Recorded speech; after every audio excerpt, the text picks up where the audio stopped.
জনাব তারেক রহমান আসা উপলক্ষে আজকের এই ভৈরব স্টেডিয়ামে কিশোরগঞ্জ জেলা কর্তৃক আয়োজিত আজকের এই সভার সম্মানিত সভাপতি, আমার প্রিয় নেতা, ময়মনসিংহ বিভাগের সাংগঠনিক সম্পাদক জনাব শরীফুল আলম, উপস্থিত কিশোরগঞ্জ তারাই করিমগঞ্জের জননেতা এম উসমান ফারুক সাহেব, কেন্দ্রীয় বিএনপির সহসভাপতি, উপস্থিত তেরোটি থানার 6 আসনের ধানের শীষের কেন্দ্রের আমার সামনে উপবিষ্ট কিশোরগঞ্জ জেলার নেতৃবৃন্দ, আসসালামু আলাইকুম। আমি আপনাদের উদ্দেশ্যে বলতে চাই, দীর্ঘ 17 বৎসর আপনারা কষ্ট করেছেন,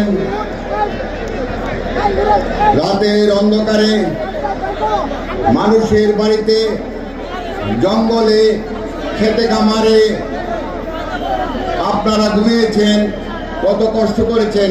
আজকে যে কষ্টের জন্য আজকে সামনে আমাদের নির্বাচন, আমাদের এই কষ্ট লাঘব হবে ইনশাআল্লাহ। আজকে আপনারা একটু কষ্ট করতে পারেন না, দয়া করে আপনারা যদি একটু কষ্ট করেন তবেই আমাদের জুলাই যোদ্ধাদের রক্তের প্রতিদান দেওয়া হবে। আমাদের মা বেগম খালেদা জিয়া জেল কাটতে কাটতে মৃত্যুর কোলে ঢলে পড়েছে, ওনার আত্মা শান্তি পাবে। আমাদের আরাফাত রহমান টুকুর আত্মা শান্তি পাবে। আপনারা পূর্ব দিকে চলে যান, মিছিল আপনারা দয়া করে পূর্ব দিকে চলে যান সকল। তাই আমি অনুরোধ করব, আগামী 12ই ফেব্রুয়ারি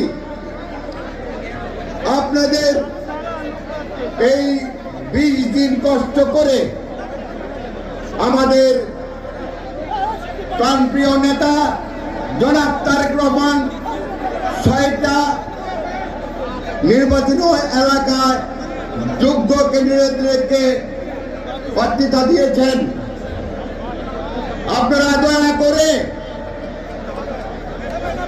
এই 20 দিন কষ্ট করে ঘরে ঘরে মানুষের কাছে আপনাদের কষ্টের কথা, জুলাই যুদ্ধের কষ্টের কথা, আমাদের মা খালেদা জিয়ার কষ্টের কথা, আমাদের চেয়ারম্যান যিনি দীর্ঘ 17 বছর বিদেশের মাটিতে কষ্ট করে আমাদেরকে ছেড়ে থেকেছেন, আমাদের ব্যক্তিগত স্বার্থে, আমাদের দলীয় স্বার্থে, আমাদের সহযোদ্ধারা আপনারা দয়া করে কাল থেকেই, সকাল থেকে আপনারা ঘরে ঘরে যাবেন, আমাদের জন্য ভোট যাবেন এবং আমাদেরকে নির্বাচিত করার জন্য যা যা করার সকল ব্যবস্থা আপনারা করবেন দয়া করে।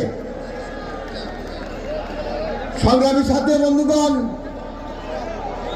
আপনারা এই কথাটা মনে রাখা উচিত যে আমাদের জন্য মানুষ গুম হয়েছে। আপনারা জেলের বছরের পর বছর জেল কেটেছে,